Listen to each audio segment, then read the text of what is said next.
Hey everybody, it's me, the Einstein and Wall Street from the balcony at the New York Stock Exchange. I'm here with my good friend Dan Ives, a fashion statement like par excellence in so many ways. Today we are introducing you to our new collaboration called Einstein and Ives, or Ives and Einstein, and we're going to go with the first one, I think. This is going to be two minds, two financial minds, two people who have everything going on when it comes to finance, fun, food, fashion, whatever you want to call it that starts with an F. We won't go further than that. And we're going to get together on a weekly basis. We're going to start talking about stories that have to do with finance, have to do with food, have to do with fashion, have to do with just the humanism in all of us, in both of us. We connected on a really cerebral, spiritual level. We obviously are in the same business together, but you know what? To me, one human being talking to another who connects in a really very special way, but who basically takes subject matter and their careers, something they really love. That was one of the reasons I connected with them, because I know he loves what he does. And I know it's not my line, but I always talk about it. If you find something you love to do, you'll never work a day in your life. We love what we do. Coming to work every day. Dan is an analyst for Wedbush. He's one of the top tech analysts in the world. For him and me, coming to work on a daily is like being in the Super Bowl. I know perhaps, probably in a different world, he and I both would become incredibly famous sports icons, but that wasn't our journey. Some people say before the accident I was 6 foot plus and basketball was going to be my journey. Dan, I don't know whether it's football, basketball or what, but obviously he's next level and he's epic. And so I'm so excited and honored to collaborate with you. I'm going to give you a minute to just say hi and see what's going on. We're going to talk about how we ended up 2023 from a tech point of view, what his predictions are and his feelings for 2024 relative to the marketplace. He, amazingly enough, just came back from CES, which is the top electronic show out of Vegas. He was there walking the show, working with his firm. So I want to hear about what he felt was exciting and the cutting edge of what's going on in the future, whether it's AI, whether it's just those, we're talking about the Jetsons 2023 or 2024. Eventually, we're all going to be flying around in jetpacks, having food delivered to us by a drone. And then we're going to talk about Bitcoin, right? Something that I've rejected in so many different ways. And I know I always go back to that great episode of Saturday Night Live where Elon Musk was being asked, what is Dogecoin? And he couldn't answer the question. At the end of the day, nobody knows what that stuff is. And so it's very elusive, but it's obviously the flavor of the moment. Today, here at the exchange, we are launching, they've approved the SEC 11 or 12 Bitcoin ETFs. So it's becoming a little bit mainstream. It's something that I need explained to me. I want to know what Dan, who's truly one of the smartest people I've ever met, give me a little bit of his attack on that. So I'm going to pitch it to you. Yeah, well, first, I'm super excited to kick this off. I mean, Cool. you're someone that, we not just connect on a cerebral level, but just had so much respect for you over the decades. Thank you. And look, the goal of this is also to give the audience a better understanding of the tech world, what's going on in the markets, our view. We have feet on the ground. We travel around the globe. Yep. And to give some sort of insight to what's happening here, and also make it fun while we're doing it. Exactly. Accessible, and so that people start to understand this. Because terminology and so much of what we do in this world is very difficult. It's sort of intimidating. And we don't want that to be the case. This is one of the most extraordinary times in history. There's a new generation coming into the investment and trading community, whether it's tech, whether it's consumer staple, whatever it is within this industry. We are at a new breakout time where young people need to invest in their future. People need to start building a portfolio. The stock market is an amazing point of view as a spot for that to happen. So that accessibility, the lack of intimidation, really opening up our world to you in a way that you're going to love it as much as we do. Yeah, that's the goal. I'm super excited to just kick this off. Cool, beautiful, boom. Let's start out, end of 2023, one of the great years within the tech space. Let's think about it for a minute. 2020 and 2021 were obviously COVID years, obviously the beginning of this whole inflation story, supply chain issues, right? We had obviously a massive $3 trillion stimulus package come in to the world around COVID time. I'm a firm believer, I don't know, there's a lot of political dissent around whether they were printing too much money and that people took political sides about that. I'm a firm believer that during COVID, look, in the crash of '07, $800 billion was put into the market. It took us 9 years to get back to even with all of that going on. This time we were in a situation with a global pandemic, the world shut down, and we put $3 trillion into the market over a 3-month period of time. And we were able to get back to even by August 19th of the same year. And in my opinion, if we didn't do what we did, people would have been on breadlines, in my opinion. We've never seen a global pandemic. We've never seen the world come to a screeching halt. So that was 2020 and 2021. 22, with the interest rate, demand for interest rates being raised in order to combat inflation, the tech sector, which are the ones that benefited all these years from zero interest rates, were the ones that suffered in 2022, double-digit losses. So let's pick it up. 2023, the year of AI, the year of the fabulous 7, the year of the incredible tech rally that took us to the end of 2023. Give me just sort of a quick roundup of how you saw 23 end and what were those components that were so exciting about it. I think biggest tech transformation we've seen since 1995, start of the internet. And I think what's happened is the strong is just getting stronger in tech. Okay. And you look at AI, now it's about monetization. So you're starting to see the use cases explode across enterprise and consumer. That's why we believe the new tech bull market has begun into 2024. And I think what a lot of analysts, a lot of strategists, they don't pick up in their spreadsheets on the 10th floor of their office building on Park Avenue is what's happening out there. And that's the whole goal of this. That's why we spend so much time seeing the technology evolution. The revolution has begun in AI. Okay, and it will be televised. Gil Scott Heron, I love you. So think about that. That's super important to know. We did see tech in the beginning of 2022, it got decimated. Stocks were down 40, 50, 60, 70%. February of 23, NVIDIA, the name, the flavor of the moment. Godfather of AI. Correct, was trading at $108 after a really hard 2022. It's now trading at a record high above $500. That plus the other stocks in the Fabulous 7, which are the most the fancy names within tech, really had a great 2023. AI was one of the biggest contributing factors to the tech rally. Yes. Okay, but what Dan is really saying is, so people who are sitting up in their offices in those towers don't really, they're watching the stocks go up. They get the fact that it's AI is the contributing factor. But Dan just came out from CES, right? He came from the electronics show where he saw actual products that are part of the AI phenomenon happening. So tell us about that. So I would also say it's probably the most jaw-dropping CES that I've seen since the late 90s.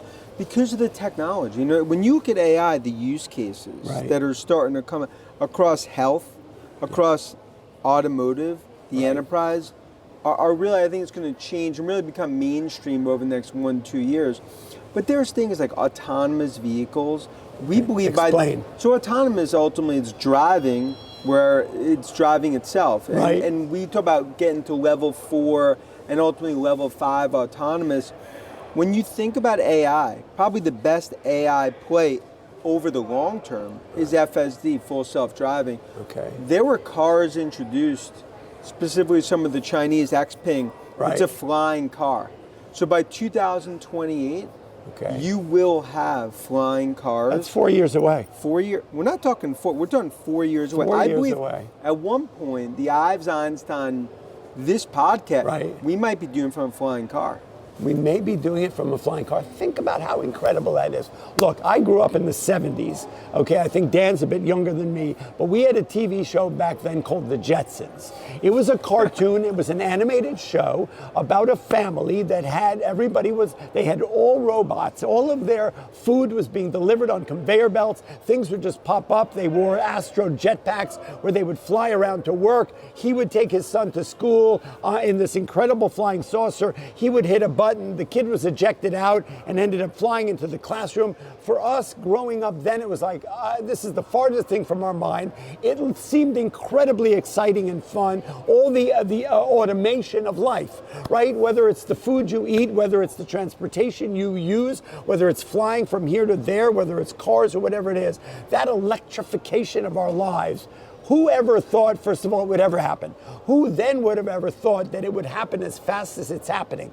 And now to be coming from CES to actually see, what else? Give me some other things that were so. I mean, so let's say there's going to be robots that they'll be able to actually take a stroller, like a baby carriage, right. And from an automotive perspective, there will almost be like a machine in there that it goes by itself from an autonomous perspective. So your kid will be able to go to the park by himself now in an automated stroller? Or even sleeping. It's actually a stroller that will go by itself with the actual baby in there. But it's something where these are some of the technologies coming. Another one will be sneakers that through AI, they're actually ones that are smart sneakers. So it will actually tell you if there's a speed bump ahead, it would give you an alert. If there's a car coming, it will give you an alert. It's some examples. It's technologies that are far flung, but now we're actually seeing these technologies. We're in it. Right. We are in the revolution that's starting to play out. So let's think about that. So you mentioned for a minute all the user cases for AI, and I think we mentioned this in one of the other things when we chatted. An enterprise being 10x the opportunity the next few years is consumer from an AI perspective. Explain, what does that mean? So what that basically means is a lot of the consumer AI, that's going to go mainstream 25, 26, 27, the rest of the decade. Okay, so you're talking about actual consumers like you and me are going to be using these things. But right now, when we talk about the AI from a market perspective, the actual spending that we believe is going to be $1 trillion over the next decade, it's on the enterprise. These are companies buying AI solutions from Microsoft, Google. You look at Amazon, Palantir, MongoDB. That's really going to fuel a whole new wave of technology spend on the enterprise in this arms race that's going on. Okay, so let's talk about it for a minute for those who don't understand AI, right? We went in there was machine learning, right? Yes. Machine learning was sort of the first inroad into what I think probably morphed into AI, where basically the internet was able to project or predict or come up using historic data to predict what was going to happen in the future. We use it a little bit here when you're building a spreadsheet or a case study about the historic movement of a stock relative to earnings, relative to volume, relative to... So let's think about it. The whole concept is to take information, right? I remember in college when I had to do a term paper, you had to go to the library, pull out the thing, look for the book, go to floor 67, pull out that... I mean, the manualness of our lives just a few years ago was the way it was, right? And so to think within time, the acceleration over the last 10 years from machine learning to AI, and now, so we're talking AI, artificial intelligence, is basically, it's not, give me a breakdown, give me your best definition of what, for the complete layperson. The best definition would be it's basically taking data, consumer data, enterprise data, that usually companies, they couldn't make intelligence out of it. Right. It was there, it was thousands and thousands of petabytes of data. Right. Now AI is able to take data and make it intelligent, whether for consumer products, financial services, insurance, how much do you actually pay for life insurance, the premiums from an actuary perspective, advertising campaigns, government using AI in terms of weapons, where you don't need individuals on planes anymore. Now you could actually do a lot of it through AI. So it's basically making, from a technology perspective, it's more efficiency in the world that's now going to be created on the consumer as well as on the enterprise side. And the enterprise side. So, but you know what's the health side? Imagine this. So a guy or a woman, whoever it may be, goes to medical school to become a doctor. Whether they're there because they're on a mission, they want to help and save lives. Someone comes in, I have an issue, a broken leg, I may have cancer, God forbid, or any number of things. That doctor is taking his experience from information he's gotten from drug companies, from companies that make different tools that they may put inside my body. I've had like 7 surgeries since COVID. I've got fusions on my neck. They put hardware into my neck to make it work.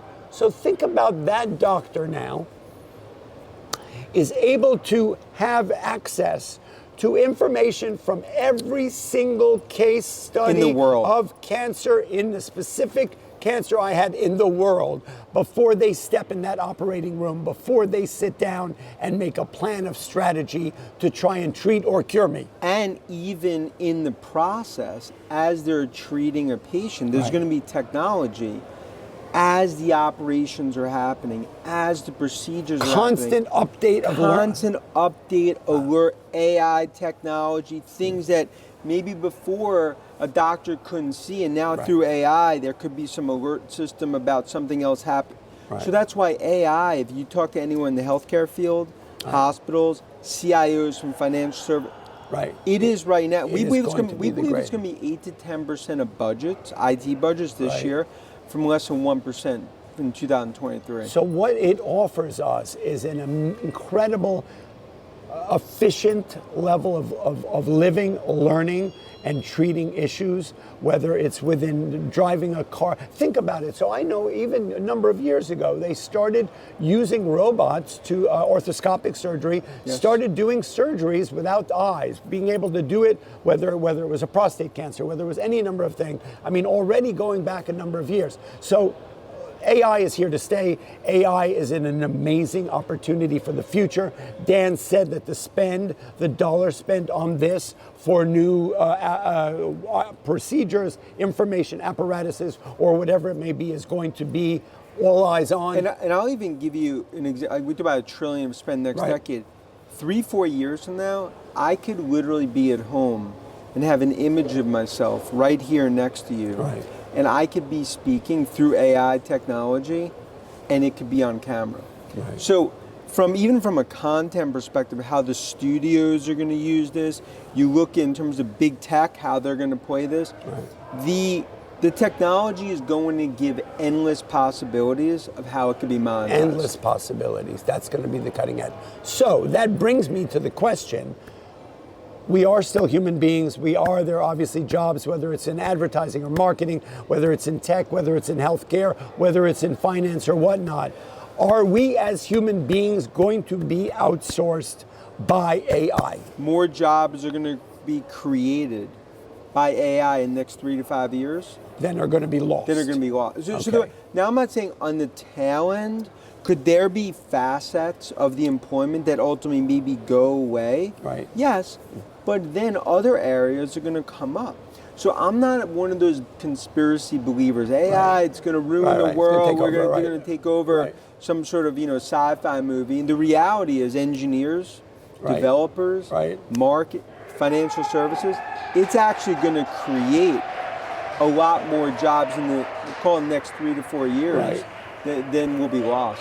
So what I love about Dan too is we see eye to eye as far as, look, there are those people who watch the world go by in front of them, and they are the cup half empty people, where they're always looking at situations, why I'm being outsourced by that. They're always playing a bit of a victim game, that the world's out to get them, that they're not getting the break that they should have, and I'm going to lose my job. Oh, they told me to go get that job at college, I got it, and now it's being outsourced by robots or whatnot. One of the premises, and I think that it's a message that Dan and I share, and I think everyone really needs to understand this, opportunity. When things look darkest is when you should be looking for opportunity, right? Don't be that person who's sitting on, opportunity is not going to find you huddled under the covers in your home, being a victim, whining and complaining that the world has passed you by. It's that person who gets up in the morning and goes out there and looks for the signs, looks for opportunity. Opportunity and people. I did a commercial for CNBC for the ICE exchange called Connecting People to Opportunity. For me, that is the future, right? Everybody needs to be that person. But also, just like you've done your whole career, opportunities are always created. Yes. So if you just watch where everything's, and the goal of this too is that maybe someone watching our show and want to be like, you know what, I didn't think about things that way from an investing side or others. And that's why we're here. Perfected. Okay, we are now in the first 2 weeks of 2024. We ended up 2023 with a huge tech rally, with a sizable double-digit growth in the S&P, in the Russell. We did see at the end of the year, and I'm going to ask you this question, the Russell 2000, which is an index, it's a financial instrument of 2,000 plus stocks. There's, I believe, a Russell 3000. So with the S&P 500 stocks, a beautiful basket of stocks that cover all different sectors. The Russell 2000 is a different index. It covers small and mid-cap stocks, and I'm sure in the AI, in the technical field as well. But we saw a rally so we do know that a big part of the 2023 rally was what they call the Fabulous Seven, yes. Microsoft, Nvidia, and those stocks in that grouping, and that they were the biggest movers within tech that took the markets where they were. However, we did see coming into the end of the year, last year of 2023, that the Russell 2000 mid-cap, small-cap stocks did go over a 46-day period from a 52-week low to a 52-week high. What does that mean? That means that suddenly, look, people are looking at stocks that went from 100 to 500, like Nvidia, for instance, and everyone's feeling, I missed the boat. I didn't hop on. I didn't buy Bitcoin at 2,000. I didn't buy Nvidia at 108. I missed the boat.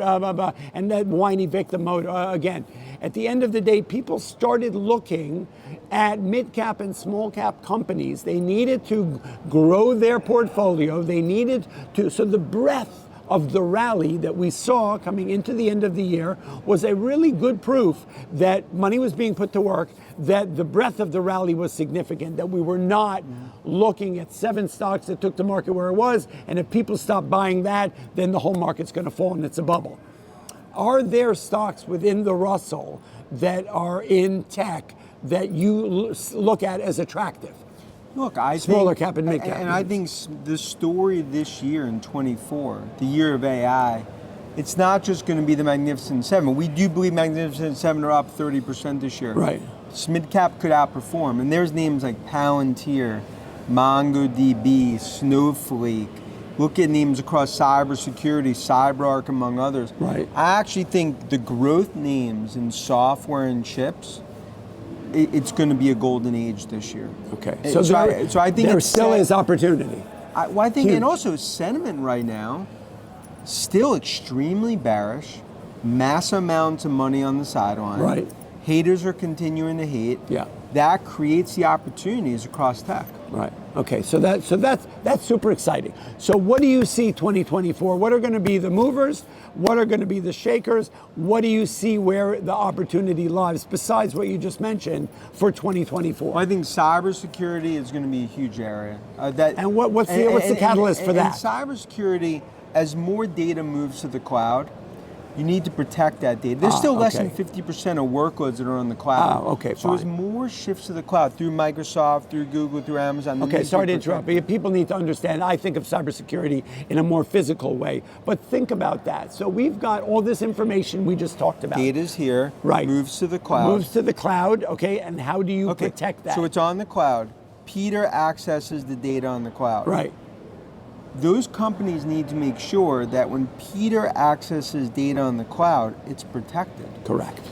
That's companies like Palo Alto, right. CyberArk, Zscaler, CrowdStrike. Okay. Companies only spend 4% of their budgets on cybersecurity. Wow. We believe that goes to 10% over the next year. Okay, so that's super exciting. Okay, next sector. And then I believe when it comes to cloud, there's a lot in mid-cap cloud where as more and more data shifts to the cloud, you're going to see from the storage plays, the boxes, what I believe even names like NetApp on the storage side, names like Nice Systems, Verint is another example, Alight. Are these data centers? So this is where things are being... These are cloud data names. So as more and more goes to the cloud, these are companies in different functional areas that are going to benefit from these trends.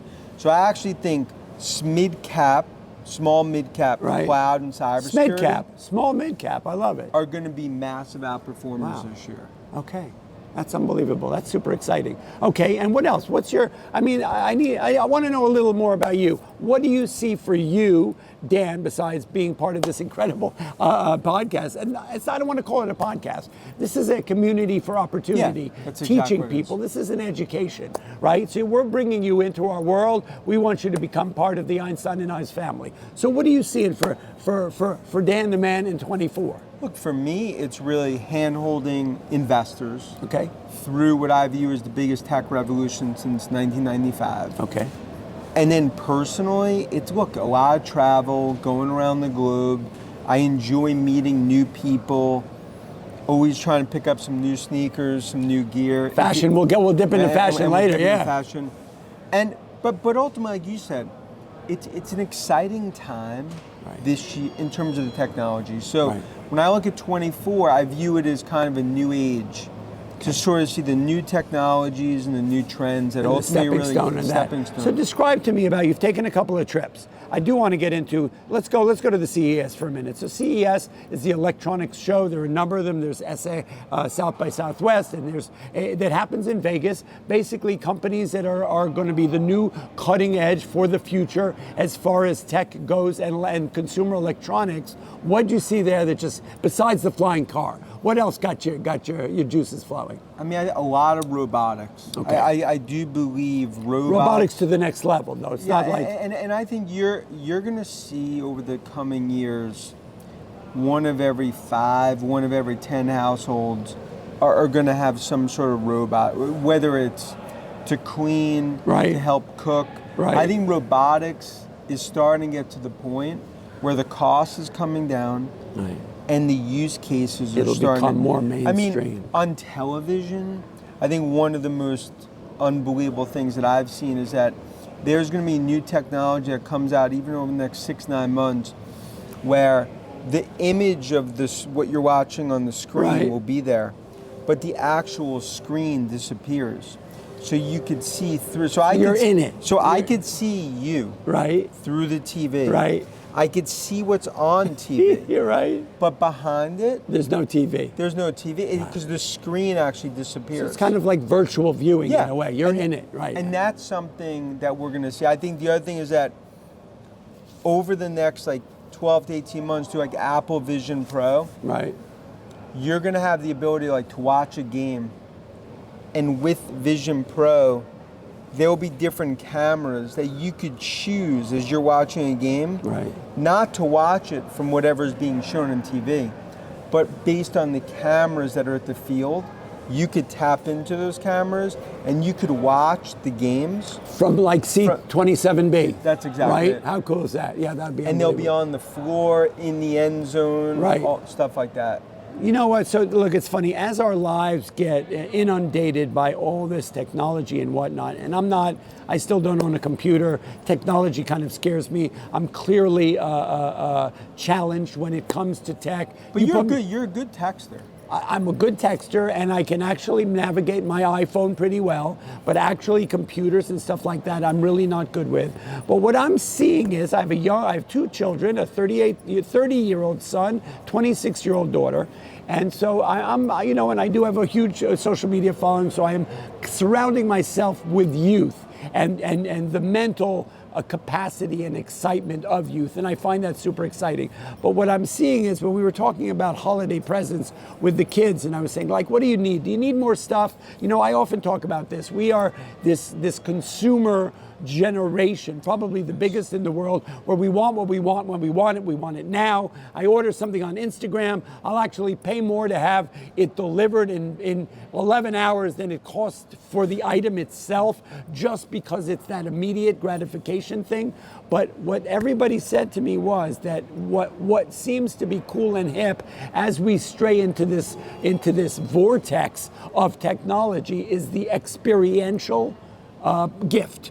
Yes. So think about how fun it is. My son yesterday went with his new girlfriend to a wine tasting, paint paint experience, where you go in and they match up wine with painting. You get to sit there with your person. And I love that part of it, because we are always going to be up against that, whether our lives are completely consumed with technology, whether we are dehumanizing our lives in so many ways. And as Dan described, we are on a fast track to living in a house where our experience with the TV, our experience with eating, our experience with driving is going to be completely overtaken by technology. And that human interaction of sitting at a dinner with your family is almost going to But that's why I think you have to balance that too, right? Like now it's about how you could use it individually for, in fun ways. In fun ways and good. So it turns out I recently read about that in Korea, they actually have, we know people struggle with alcohol and drug abuse,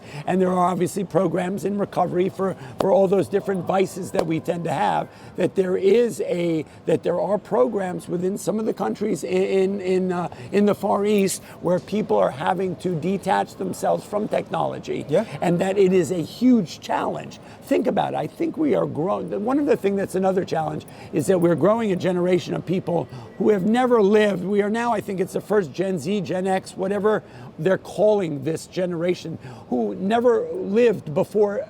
Never lived before the internet, never lived before a lot of the technology we have. So they have no memory of that when we were living in a humanist society. And now all they know is this technology. My fear is if we don't identify that, yes, it has its major benefits and it's going to be amazing. And I don't know if I want to get into a driverless car, but I think robots are cool and all that's kind of fun. But that it's important for us to sort of hunker down and never lose sight.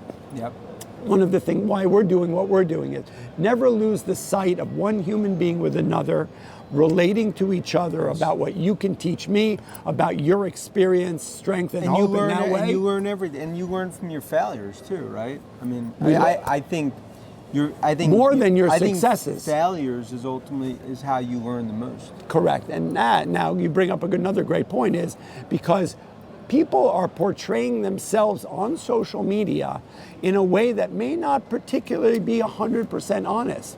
And my fear is that, that intimidates people. Look, we are also, something that we should also, we'll probably delve into in a different episode, is mental illness, right? So you've got a lot of, look, when we were growing up, ADHD was not something, it was a hyperactive kid. People have been dealing with all different kinds of issues, whether it's bullying, whether it's anxiety, whether it's all that kind of stuff. I think one of the biggest contributing factors is a lot of social media, is a lot of interaction, correct, of not one person to another, but you're portraying yourself with a stack of $10,000 bills lying on the hood of a Bugatti when you may be at home suffering from all kinds of, you may have lost somebody, you may be. And it's a rented Bugatti for 6 hours. Exactly. So look, honesty of self, right, interacting one human being to another, these are things I think we need to hold on to. I'm a firm believer in look, I know what I know. I like surrounding myself with people who are specialists in their own right.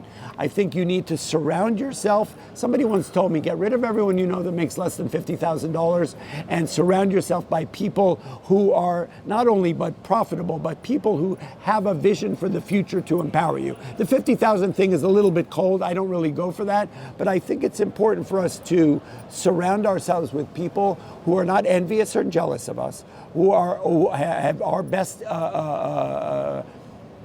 our best intent for them. And I'm a big team player. I like to surround myself with people who are like-minded in some of the basic humanist points of view, but are also there to empower each other.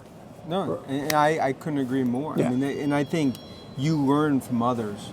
100%, you just said it. I've learned more from my failures than I have from my successes. It's not how many times you fall down, it's how many times you get back up and keep moving, right? All that kind of stuff. It's so important. I love that part of it. Okay, so we've dealt with 23, we've dealt with 24, we've dealt with CES, Bitcoin, the flavor of the day. I want to know your raw take on it, and let's talk about it. I mean, like my view, and look, you're going to have haters on both sides, but you can't deny that Bitcoin is an important asset. And it's a thing.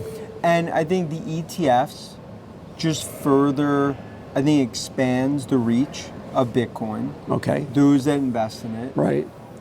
But I view it as like Bitcoin, it's really about like what the use cases are for the actual, for crypto. Let's stop. Sorry to interrupt you. Let's go back. Were you a believer in the beginning? So I was not a believer in the Okay. beginning.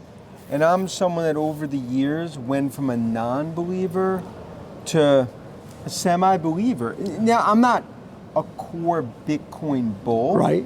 But I am a believer that it's relevant, it's going to have use cases, and you can't just shoo it away. You can't. For a while there it was. It was something I didn't understand. Look, we've got cryptocurrency. We've got Bitcoin. We've got a lot of these smaller shit coins, excuse my language. And so the whole concept of digital currency it's been around for a bit. There was people didn't believe it. They didn't really adopt it. There were some, if you ask anybody now, because it's trading at $50,000 a coin, everyone says, yeah, I was on board I was there in the beginning, right? But that's horseshit, excuse my language. But at the end of the day, the explanation of, so we have dollars, we have foreign currency, we have gold, right? Gold was something that's been around, natural resource since the beginning of time. It was often used as a hedge against the marketplace. It was a physical asset that people put value on it. If you think about it, for the end of the day, the value of something, if it's not a consumer product that has value to me, it's what is someone willing to pay for it. Suddenly you come up with it, we're in the world of the internet and digitalization and everything, and so you suddenly have this digital currency, right? Started by a guy or a girl or somebody, and it came along and it had no value. I mean, there are great stories about the guy, who bought a pizza with Bitcoin and now that $6 Bitcoin is worth, $80 billion or whatever the heck it is. So it is a currency, but a currency needs to be tied to, must have a user scenario that makes sense. Are we at a point now where you can use Bitcoin for payment systems? No, I think not yet. There are selective trends, and that's why when you look at Coinbase, why they're so important in terms of really that, you're seeing like if you look at the MasterCard and Visa, you're starting to see them more and more adopt crypto and Bitcoin in terms of where it's going. But I believe the next few years, we're going to see more of a modernization of Bitcoin. So it's becoming, the reason we're talking about it is, so Bitcoin is a digital asset. It is available to the general public on Coinbase or any of the other, there are a number of other trading platforms. Like I go to Merrill Lynch or Wells Fargo or Wedbush to buy stock, I would go to Coinbase or any of the other platforms to actually buy this asset that is not used for anything yet. It's basically, I'm going to go out on faith that if I buy it, I'm putting it away for a while because it has some value. We've seen this wild movement from 2,000 to 60,000, back to 10, up to 20, We've seen a lot of, some bits of positive news came out when Elon Musk said, you can use Bitcoin to buy a Tesla. Then they pulled that out. Then there were companies said that you can't use it, you can use it, we're going to adopt it as a payment system. I mean, it's gone through it all. Then you had the FTX story, right? So FTX was a trading platform within the Bitcoin business. It was started by Sam Bankman-Fried or whatever his name was, SBF, and unfortunately, he raised $65 billion plus, and it turned out to be a bit of a scam, right? And that's sort of, I think, the sell-off we saw in Bitcoin in the winter, I would say the fall of last year, was a function of everyone was suddenly warming up to the Bitcoin story, and then all these players who were being touted as the smartest people in the world actually being supported by some people we both know who are incredibly smart, got snowballed on that one, and it turned out to be, look, WeWork was worth billions of dollars, turned out to be smoke and mirrors. FTX was supposed to be the cutting edge, smartest young geniuses in the world, turned out to be all smoke and mirrors as well. So there's always that question of, at what point do we shy away from it? Do we go out on faith? Do we get involved? Are we confused by it? I think Bitcoin probably is one of those things that has confused everybody. Nobody can really answer the question what it is, what its use case scenario is. Right now, it's trading at $49,000. It is what people are, its value is what people are willing to pay for it. Yes. We're talking about it today because the SEC has has certified so ETFs. What's an ETF? Tell us what an ETF is. I mean, look, it's an exchange traded fund, and ultimately, really, the goal is that it's the ability for individuals or institutions to basically buy, through shares, either individual positions or the actual, what I would say the actual currency when it comes to Bitcoin. And I think what it makes it's almost a democratization of ways to buy stock as well as what have you, products. Right. So think about an ETF. If you like Nike, you can buy an individual stock. I buy Nike. I like the sneaker. I like Nikes. I wear them. I'm a loyal customer. I'll buy a share. Then they put together, like the S&P 500 is a financial instrument, a basket of stocks that cover all different sectors. If I want exposure to the market, I can buy the SPY, the futures on the S&P 500. So what they've done is they're always looking for new opportunity to get people investing in the market, right? There are tech ETFs, so they've created these baskets. If I want exposure to the luxury sneaker business, there's probably an ETF around that. That means that I will buy, if I buy that ETF, I'll get a little piece of Nike, I'll get a little piece of Under Armour, I'll get a piece of whatever. I'll get a little piece of all of those things. The benefit of buying an ETF is you get exposure to the whole sector. If I buy Nike and somebody who Nike endorses does something wrong, stock's going to go down. If I like the sector, and there are luxury retail, sneakers, energy, tech space. You can buy energy, you can buy exposure to all these sectors in the form of an ETF. Today, they've gotten clearance through the SEC to be able to trade ETFs around Bitcoin. It makes it accessible. It makes it available to people who want exposure in that space. It's one more step closer to this becoming a little more mainstream, and it seems kind of super fun and exciting. No, and it's great. And what there's some. Are you a buyer? About, I'm not necessarily a buyer. I'm more of a wait and see to see how this all plays out from a Bitcoin perspective. Now, when you invest in the stock market for yourself, you have children? Yes. How many? I have 2. How old? So I have a 20-year-old, 16-year-old. Oh, no way. Oh, cool. Boy, girl? Older girl and then a boy. Okay. Younger. Do they know a lot about what you do? Are they at all involved in the market? I think, look, they're focused on the market, on stocks. And I think it's important for everyone to you understand economic policy, markets. And I think when you grow up in households like that, it does give you a better understanding of maybe the way that the world works. What are they going to study? If I may ask. I think probably business. Business, you think? Both of them? I think that's probably both where they'll end up. Okay. That's, look, it's exciting. I also have 2 children. My son is my partner here on the floor of the exchange. Since the beginning, since he was 3 years old, he would come down to the floor, always wanted to be in this business. My fear for a while was this used to be a family-oriented, the floor itself, and now we are the last father and son team. My daughter, although she is getting a degree in saving the world and she loves business. It excites her. It's not her direction. She's studying public policy, so that's her road. But I think it's another thing that I think it's important for us. We want what we talk about and the things that we know about within business, within markets, within investing, to be accessible to younger people. One of the things I always talk about when I speak to young high school students or college students is investing in stocks and not stuff, right? We love to buy stuff. I'm sure if you went into your kid's closet, there'd be 11 pairs of sneakers, 900 outfits, and blah, blah, blah. Things that the minute we buy them, they go down in value, right? Have you actually had a conversation with the kids and said, you know what, guys, I want you to put $50 a month into the S&P 500? Look, I think they've invested in stock. And I think, it gives you, I think when you have an understanding of the market, you have also an understanding like when you lose money or when you gain, that's ultimately how you learn. Right, that is how you learn. So, all right. This has been great, seriously. I know you got to go. I really appreciate it. Thank you. And thank you, and we look forward to doing this on a weekly basis. This is the beginning of a long-term relationship. We're going to talk about food, finance, fashion, fun, and anything you want to talk about. We're going to be interviewing a bunch of other people too. We're going to open up your world to the world of Einstein and Ives. This is the beginning of something special. Boom. Awesome. Giddy up.